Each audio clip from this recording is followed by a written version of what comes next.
Hello बच्चों, good morning. कैसे हो आप सभी लोग?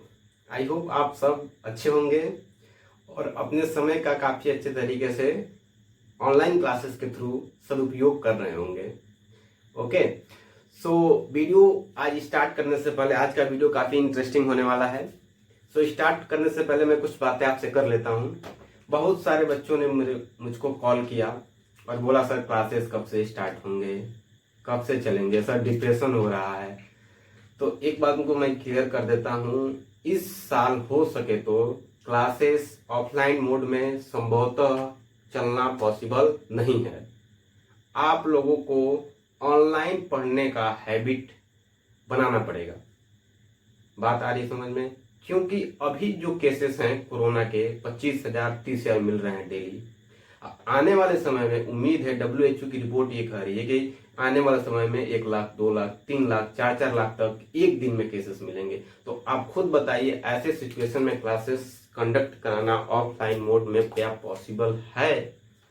सो आपसे एक रिक्वेस्ट है कि आप ऑनलाइन मोड को ही अपना क्लास समझ के पढ़ने की कोशिश करें। ओके।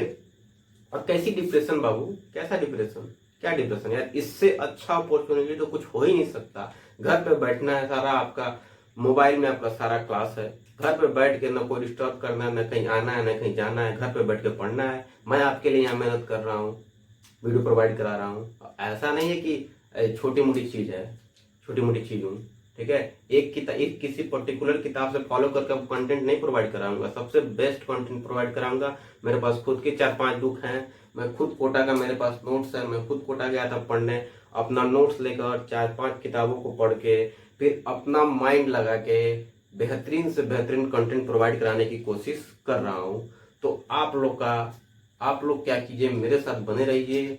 मान सकता हूँ 1-2 दिन आपको डिफिकल्टीज फेस करनी पड़ सकती है। जो बच्चे मुझसे नहीं पढ़े हैं क्लासेस में, उनको मेरी लैंग्वेज थोड़ी सी स्टार्टिंग में पकड़ने में थोड़ी सी डिफिकल्टी फेस कर सकती है। उनकी फ्रीक्वेंसी और मेरी फ्रीक्वेंसी मैच होने में 1-2 लेक्चर का टाइम लग सकता है, लेकिन I am damn sure one day आपको ये लगेगा कि सर इज बेस्ट। बेस्ट नहीं कर सकता क्योंकि बहुत सारे सभी लोग बेस्ट हैं, लेकिन हाँ, मेरी बातें आपको अच्छे तरीके से समझ में आने लगेंगी। ठीक है, और मैं चीज़ों को काफ़ी डिटेल में डिस्कस करूंगा, एक एक चीज़ को क्लियर करते चलूंगा।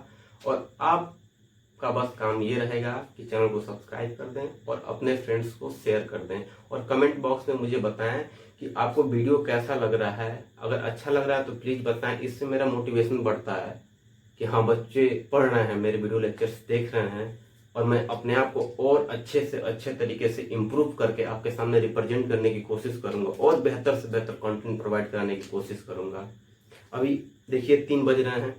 ठीक है, 2 घंटे लग गए मुझे कंटेंट बनाने में। अब जा रहा हूँ मैं वीडियो बनाने, अपलोड करने। तो मैं मेहनत यहाँ कर रहा हूँ, आप भी मेहनत कीजिए। ठीक है, केमिस्ट्री का नो डाउट, मैं केमिस्ट्री का सारा सिलेबस यहाँ पे कवर कराऊंगा ऑनलाइन मोड में। ओके, सो ये तो बात हो गई भाई थोड़ी सी। अब आइए बात कर लेते हैं मेरा पढ़ाने का तरीका क्या होगा। ठीक है, तो देखिए पढ़ाने का तरीका ये होगा कि पहले हम क्या करेंगे, चैप्टर्स के सारे कॉन्सेप्ट को, एनसीईआरटी के एक एक पॉइंट को लाइन बाय लाइन हम लोग क्या करेंगे, डिस्कस करेंगे। हम पढ़ा लेंगे, उसके बाद आप एनसीईआरटी पढ़िएगा, एक भी टॉपिक आपके नहीं छूटेंगे, यानी कि all topic, all chapter discussed in detail में सारे कॉन्सेप्ट को, ऑल चैप्टर कॉन्सेप्ट क्या करेंगे, हम डिस्कस करेंगे। ठीक है, सेकेंड बात ये कि जो कॉन्सेप्ट आएगा, अगर फार्मूले आते हैं तो उस फार्मूले से रिलेटेड 2-3 प्रैक्टिस प्रॉब्लम मैं क्या करा दूंगा, उसी समय करा दूंगा। ओके, उसके बाद से जब चैप्टर खत्म होगा, ठीक है, तो सारे फार्मूले क्या करें, 1 पेज पे ऑल फार्मूला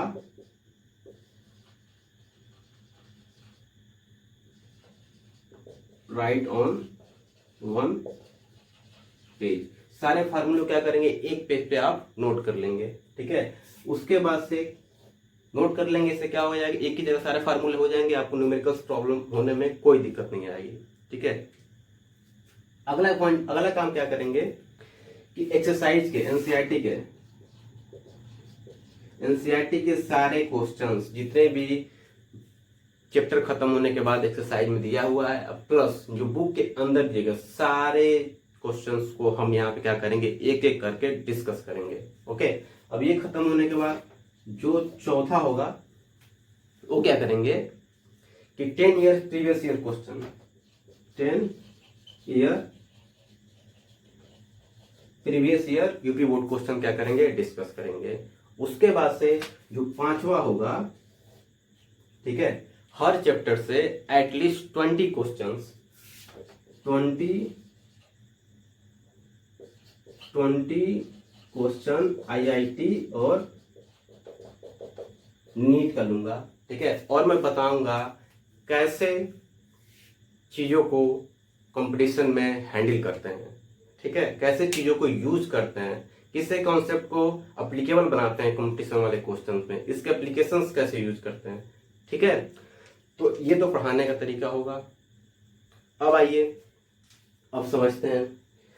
हम आज स्टार्ट करने वाले हैं चैप्टर नंबर 2 सॉल्यूशन, ठीक है। सॉल्यूशन क्यों स्टार्ट करने वाले हैं भाई, चैप्टर नंबर 1 तो सॉलिड स्टेट है, आप तो सॉलिड स्टेट पढ़ा ही नहीं। तो देखो बेटा, जो नया शासनादेश आया है यूपी गवर्नमेंट के थ्रू, उसमें ये क्लियरली कहा गया है कि 30% सिलेबस क्या कर दिया गया है, रिड्यूस कर दिया गया है, यानी कि कम कर दिया गया है, ठीक है। तो जहां तक मेरा अनुमान है कि सॉलिड स्टेट को डेफिनेटली कट किया गया होगा, क्योंकि सीबीएसई के 30% जो सिलेबस कट किया गया उसमें क्या है, सॉलिड स्टेट नहीं है। तो ये मान के चलिए कि आपका सॉलिड स्टेट भी इस चैप्टर, आपके सिलेबस में सॉलिड स्टेट नहीं आएगा।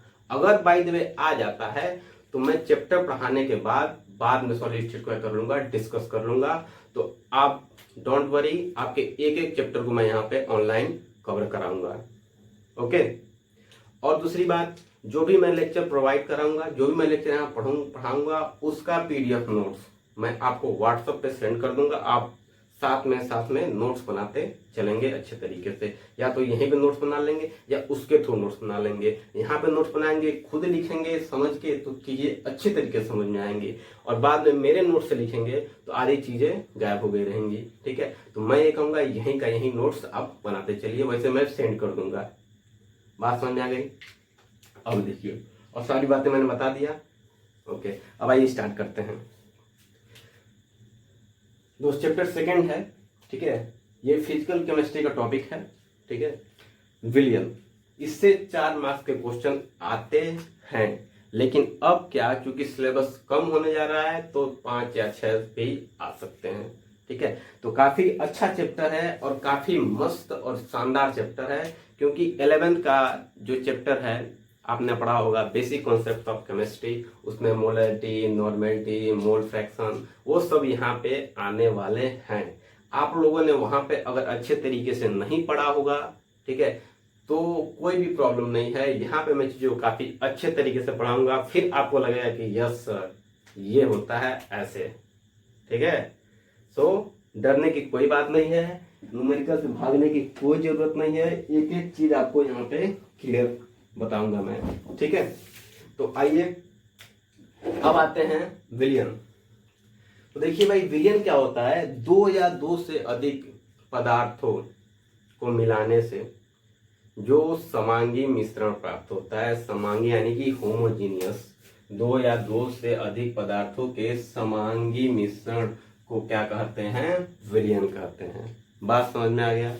समांगी का मतलब एक समान।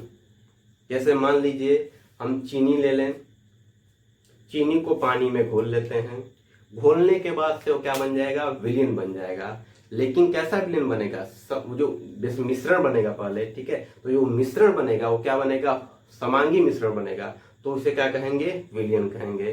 समांगी का मतलब ये हुआ कि अगर मैं चीनी, मान लीजिए मैं इस कंटेनर में चीनी है, चीनी और पानी मैंने क्या कर दिया है, घोल दिया है, ठीक है।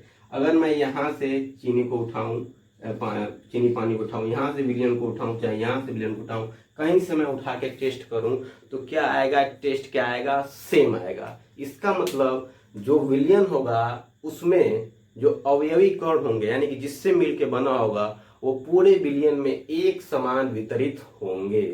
बात आ रही है समझ में? ओके, तो ये हो गया कॉन्सेप्ट समांगी का। अभी समांगी क्या होता है भाई, यानी कि पूरे अवयवी घटक क्या होते हैं, पूरे मिश्रण में एक समान वितरित नहीं होते हैं। बात समझ, जैसे मान लीजिए अगर एग्जांपल ले लें मिट्टी, मिट्टी और पानी ले लीजिए, मिट्टी को पानी में घोल लीजिए, घोल मिला लीजिए, उसके बाद आप क्या कीजिए, उस पर रखिए, रखने के बाद क्या कीजिएगा, आप ऊपर सरफेस के लेवल से क्या कीजिए, पानी निकालिए, फिर नीचे से पानी निकालिए, बीच में से पानी निकालिए, तो आप पाएंगे कि जब सबसे नीचे से निकाल रहे हैं पानी, वहां पे जो मिट्टी की क्वांटिटी ज्यादा होगी, जो ऊपर से निकाले हैं वहां पे मिट्टी क्वांटिटी कम होगी, पानी की क्वांटिटी ज्यादा होगी। यानी कि जो अवयवी कण है वो एक समान वितरित नहीं है। इसका मतलब वो जो मिश्रण है हेट्रोजीनियस है, हेट्रोजीनियस मतलब विसमांगी मिश्रण है, ठीक है। तो वो क्या कहलाएगा, वो विलयन नहीं कहलाएगा, वो केवल मिश्रण कहलाएगा, ठीक है। और ये क्या कहलाएगा, जब समांगी मिश्रण होगा तो बोलेंगे विलयन है। बात क्लियरली समझ में आ गई, आई होप कोई डाउट नहीं होगा, ठीक है। अब देखिए इस बात को और अच्छे तरीके से समझते हैं हम लोग। तो आप कुछ फिगर वगैरह बना लेते हैं। जैसे मान लीजिए मैं क्या कर लेता हूँ, चीनी ले लेता हूँ, चीनी प्लस पानी दोनों को घोल दिए, क्या बन जाएगा, विलयन, ठीक है।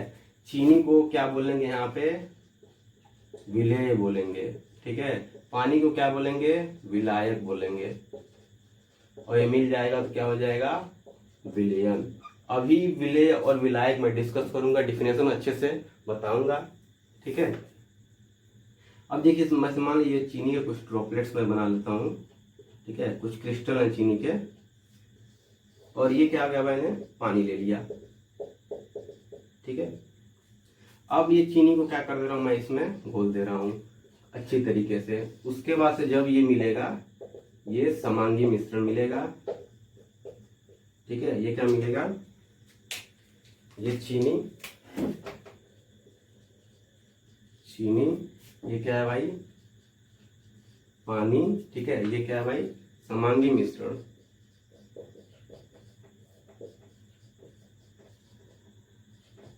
ठीक है। यानी कि समांगी मिश्रण यानी किसी को क्या बोलेंगे, विलयन बोलेंगे। ये क्या हो जाएगा, विलयन, ठीक है। ये हो जाएगा विलायक, ये हो जाएगा विलेय, ठीक है। अभी विलेय विलायक को हम लोग डिस्कस करेंगे।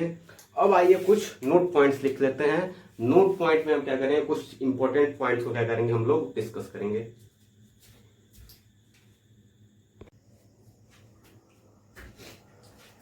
ओके, तो आइए देखते हैं कुछ नोट पॉइंट्स इसमें, ठीक है।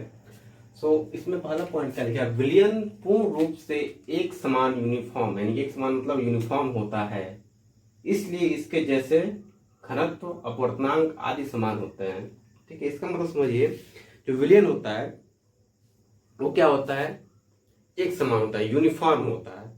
यूनिफॉर्म कहने का मतलब, जैसे मान लीजिए अब मैं यहाँ पे ले लेता हूँ कंटेनर, इसमें मैंने क्या किया है, शुगर सॉल्यूशन रखा है, ठीक है। शुगर सॉल्यूशन मतलब चीनी और पानी को मैंने घोल लिया है।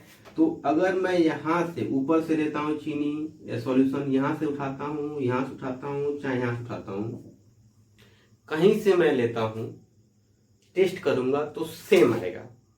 इसका मतलब अगर मैं यहाँ से 5 ml ड्रॉप लेता हूँ, यहाँ से 5 ml ड्रॉप लेता हूँ, यहाँ से 5 ml ड्रॉप लेता हूँ, यहाँ से 5 ml ड्रॉप लेता हूँ, तो जितने इसमें मॉलिक्यूल शुगर के होंगे उतने मॉलिक्यूल, सॉरी, जितने जो इसमें क्वांटिटी आएगा, जितने शुगर और वाटर के जितने मॉलिक्यूल होंगे, शुगर और वाटर के, वही मॉलिक्यूल सेम इस 5 ml में भी होंगे, वही मॉलिक्यूल सेम इस 5 ml में होंगे। यानी कि उनका जो डिस्ट्रीब्यूशन होगा, यानी कि विलेय और विलायक का, इसका मतलब चीनी और पानी का समान होगा, यानी कि एक समान होगा, इसीलिए इसको होमोजीनियस बोलते हैं, समांगी बोलते हैं। बात समझ में आया। जैसे कोको कोला होता है, कोको कोला का बोतल अगर हम खोलते हैं, ठीक है, चाहे ऊपर से पिए चाहे नीचे से पिए, ठीक है, बात टेस्ट वही आनी है, ठीक है। तो क्लियर हो गया, तो ये होगा। अगला बात क्या बोला, विलयन बनाने के पश्चात अवयवी पदार्थ अपने मूल रूप को खो देते हैं। ये पॉइंट देखिए इंपॉर्टेंट है, अच्छी बात है। जैसे मान लीजिए ये विलेय है, दूसरा क्या है भाई, विलायक है, ठीक है। ये क्या बना लिया, कोई विलयन बना लिया, ठीक है। तो इसका मतलब ये कह रहा है, मान लीजिए ये इसका कुछ गुण है, ठीक है, इसका कुछ अलग गुण है, ठीक है। लेकिन जब ये विलेन बन जाते हैं तो जो गुण इसका रहता है, ठीक है, ऐसे मान लो इसका गुण है मारने का, ठीक है, इसका गुण है पिटाने का, ठीक है, तो अब ये जब विलेन बन जाता है तो दोनों अपने गुण क्या कर देते हैं, खो देते हैं। ये मारना छोड़ देता है, ये पिटाना छोड़ देता है, ठीक है, और कोई एक नया गुण क्या कर लेते हैं, ये बना लेते हैं। बात आ रही है समझ में? जैसे एक और एग्जाम्पल ऐसे समझ सकते हैं, जैसे मान लीजिए वाटर हुआ, ठीक है, हाइड्रोजन और ऑक्सीजन को मिला के हम क्या बनाते हैं, जल बनाते हैं, ठीक है। तो हमको पता है जो हाइड्रोजन का गुण होता है क्या होता है, जलने में हेल्प करना, और ऑक्सीजन का गुण क्या होता है भाई, जल को आग को बुझाना, ठीक है। तो इसका मतलब जो ऑक्सीजन था अभी जो मिला नहीं था तो उस वो क्या काम कर रहा था, जलने में हेल्प करना, ठीक है। लेकिन जब मिल गया तो एक नया गुण बना लिया, अपना वो गुण खो दिया, जलने में हेल्प करने का गुण क्या कर दिया उसने, खो दिया, और एक नया गुण बना लिया। क्या बना लिया भाई, जलते हुए को बुझाना, यानी कि आग बुझाना, यानी कि न अपने पुराने गुणों को खोकर नए गुण क्या कर लेता है, बना लेता है। अब देखिए विलयन में विलय तथा विलायक को आसानी से भौतिक विधि, यानी कि विलयन में जो विलय और विलायक है उसको आसानी से भौतिक विधि द्वारा अलग नहीं कर सकते, ठीक है। विलयन में एकल प्रवस्था पाई, यानी विलयन जो होगा या तो केवल ठोस होगा, या तो द्रव होगा, या तो गैस होगा, ठीक है। ऐसा नहीं कि ठोस द्रव दोनों हो, एक ही प्रवस्था होगी, यानी कि सिंगल फेज होगा, ठीक है। क्लियर हो गया? अब तो ये हो गया। अब आइए बात समझते हैं अगला, विलय और विलायक का डिफिनेशन हम लोग पढ़ रहे थे। क्या होता है विलय और क्या होता है विलायक?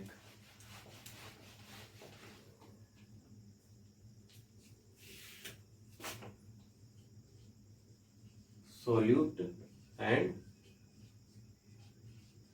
सॉल्वेंट, ठीक है। इसको सॉल्यूट को बोलते हैं विलय और सॉल्वेंट को बोलते हैं विलायक, ठीक है। अब बात करते हैं भाई विलयन की, ठीक है, समझते हैं डिफिनेशन को, शॉर्ट समझाएंगे। विलयन, ठीक है, विलयन किससे मिलकर बना है भाई, दो चीज से मिलकर बना है, विलय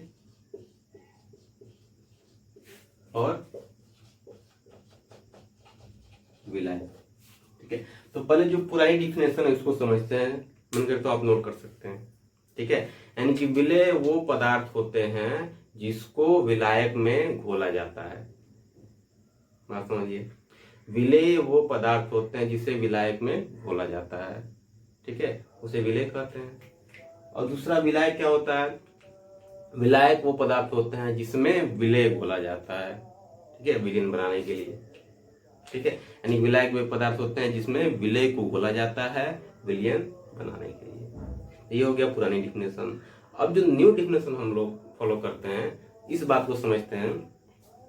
देखिए जब विलयन बनेगा तो उसमें जो विलय की जो क्वांटिटी होगी, यानी कि जो विलय की मात्रा होगा, क्या होगा, अल्प मात्रा, यानी कि विलय का जो क्वांटिटी होगा कम होगा और विलायक का जो क्वांटिटी होगा अधिक होगा, अधिक होगा। बात समझ में आ रहा है? जैसे मान लीजिए अगर हम लेते हैं इसको, मैं यहाँ लिखता हूँ 20%, ठीक है, शुगर सॉल्यूशन, ठीक है, 20%, और मैं वेट बाय वॉल्यूम लिख देता हूँ, ठीक है, 20% शुगर सॉल्यूशन। तो इसका मतलब क्या हुआ कि जो शुगर है प्लस वाटर इक्वल टू क्या बनाया है, ये सॉल्यूशन बनाया है। यानी शुगर क्या है भाई, 20% है, यानी कि 20%, और ये कितना है भाई, ये 80% है, दोनों मिलकर क्या हो गए 100%। तो बात समझ में आ रहा है? यानी कि इस बेसिस के आधार पे विलय वो पदार्थ होते हैं जिसकी विलयन में क्या होती है, मात्रा अल्प होती है या कम होती है, और विलायक वे पदार्थ होते हैं जिसका विलयन में मात्रा अधिक होती है। चाहे तो पॉज करके आप डिफिनेशन नोट कर सकते हैं, ठीक है। अब क्या हुआ, ये तो हो गया विलय और विलायक, समझ में आ गया बात आपको। अब अगला जो इसमें टॉपिक है टाइप्स, ठीक है, टाइप्स इन पर देखेंगे। ठीक है। अब हम टाइप्स पढ़ेंगे, सॉल्यूशन कितने प्रकार के होते हैं। तो मैं क्या करता हूँ, सॉल्यूशन को दो पार्ट में कैटेगराइज करता हूँ। पहला पार्ट क्या करता हूँ, अवयवी sorry on the basis of सांद्रता, ठीक है, यानी कॉन्सेंट्रेशन, यानी कॉन्सेंट्रेशन के आधार पे, ठीक है। पहला जो प्रकार बनाता हूँ कंसंट्रेशन के आधार पे, और दूसरा जो प्रकार बनाता हूँ मैं क्या बनाता हूँ, घटकों की संख्या के आधार पे, ठीक है। तो आइए पहले समझते हैं।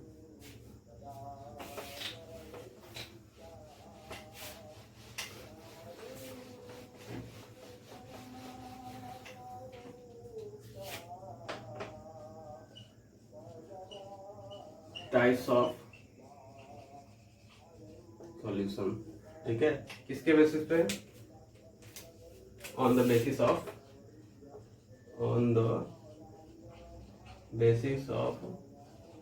कंसंट्रेशन,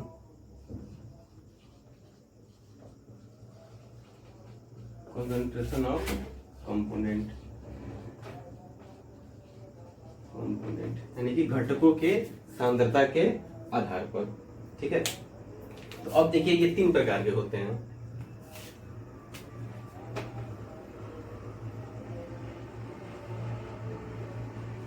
जिसमें पहला होता है संतृप्त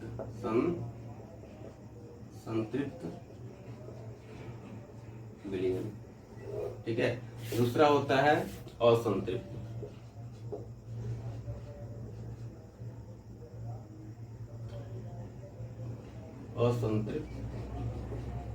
विलयन, और इसमें जो तीसरा होता है अतिसंतृप्त।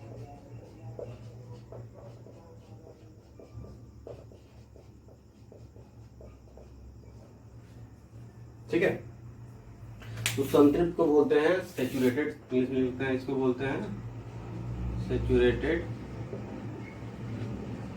सॉल्यूशन, ठीक है। इसको अनसैचुरेटेड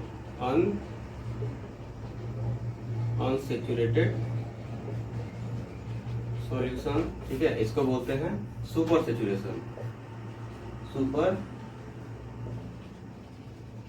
सैचुरेशन सॉल्यूशन, ठीक है। अब इसमें देखिए, इसमें क्या होता है समझिए, यानी कि ऐसा विलयन जिसमें विलेय और विलायक की मात्रा समान होते हैं वो क्या कहलाता है, संतृप्त विलयन, यानी कि सैचुरेटेड सॉल्यूशन।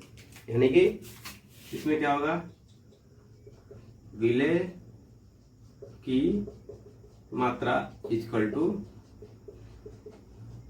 विलायक की मात्रा, बात है समझ में, यानी कि विलेय और विलायक की मात्रा इसमें क्या होगा, समान होगा। असंतृप्त में क्या होगा, विलेय की मात्रा क्या होगा, कम होगा, किससे, विलायक की मात्रा, बात समझ में आया। तो इसको बोलेंगे असंतृप्त। शॉर्ट में मैं लिख रहा हूँ, शॉर्ट में चीजें याद करने में ज्यादा आसानी होती है। आप चाहे तो डेफिनेशन बना सकते हैं, ऐसा विलयन जिसमें विलेय की मात्रा विलायक की मात्रा से कम होती है वो विलयन क्या कहलाता है, असंतृप्त विलयन कहलाता है। ऐसे आप लिख सकते हैं, ठीक है, डेफिनेशन आप बना सकते हैं, इतने होशियार आप हो गए हैं आप, ठीक है। अब देखिए इसमें क्या होता है, इसमें उल्टा हो जाता है। इसमें क्या होता है भाई, विलेय की मात्रा क्या होगी, अधिक होगी, किससे, विलायक की मात्रा, ठीक है। अब इसमें एक बात आपको समझना है, ठीक है, यानी कि इसमें देखिए दोनों इक्वल हैं, ठीक है। इस वाले केस में विलेय की मात्रा क्या है, कम है, इसका मतलब असंतृप्त विलयन क्या होगा भाई, पतला होगा, कहीं इसका कंसंट्रेशन कम होगा। इसमें और क्या कर सकते हैं, विलेय का अमाउंट क्या कर सकते हैं, और इसमें रिजॉल्व कर सकते हैं, यानी कि और अधिक उसमें विलेय क्या कर सकते हैं, घोल सकते हैं। इसमें क्या है भाई, इसमें विलेय की मात्रा अधिक है। विलेय की मात्रा अधिक मतलब जो विलायक है जिसमें विलेय को घोल रहे हैं वो कम है, और जो विलयन है वही ज्यादा हो गया, ठीक है। यानी कि इसमें अब और अधिक नहीं घोल सकते, इसमें अधिक घोल सकते हैं, और इसमें क्या, दोनों बराबर है। क्लियर हो गया बात, ओके। अब आइए, अब अगला जो है अगला जो टाइप्स है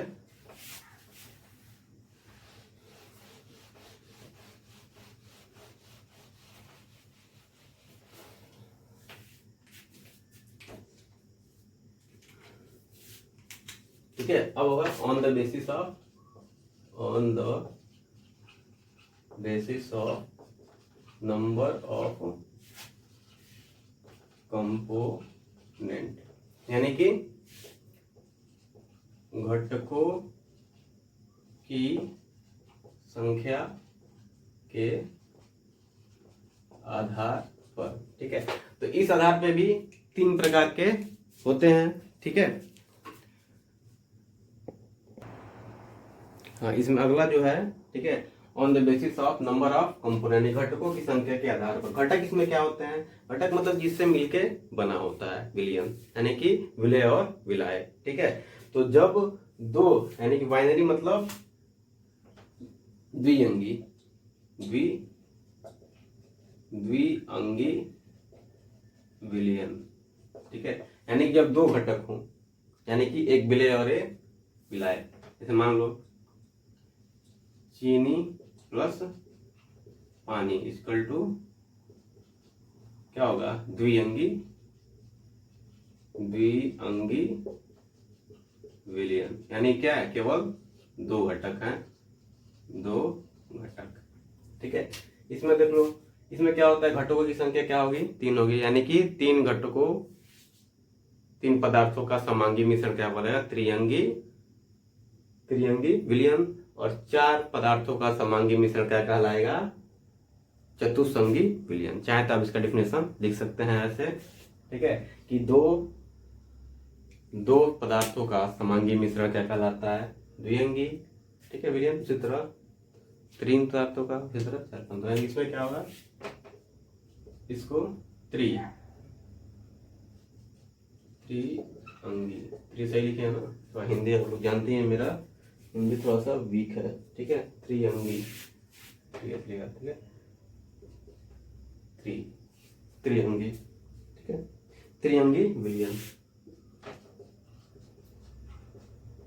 इट्स वेरी, बहुत बड़ी टास्क है इंग्लिश से हिंदी में पढ़ाना। It's a big achievement for me. ठीक है, आप लोगों को नहीं लगता है, पर मुझे अच्छा लगता है कि मैं इंग्लिश से अपने आप को कम्प्लीटली हिंदी में ट्रांसफ़र कर चुका हूँ। ठीक है, आप देखे होंगे जब मैं 11th में क्लासेस लेता था तो केवल इंग्लिश में ही 50% हिंदी होती थी, 50% इंग्लिश होती थी। आधे सब बातें बच्चों को समझ में आती थी, आधी नहीं आती थी। मोस्टली बच्चों को तो पढ़ने नहीं पड़ता था मैं क्या बोल रहा हूँ। ठीक है, अभी तो आई होप 90% को समझ में आती होगी, और उम्मीद करूंगा 100% को धीरे धीरे समझ में आने लगेगी। ठीक है, इसमें ये चतुस्संगी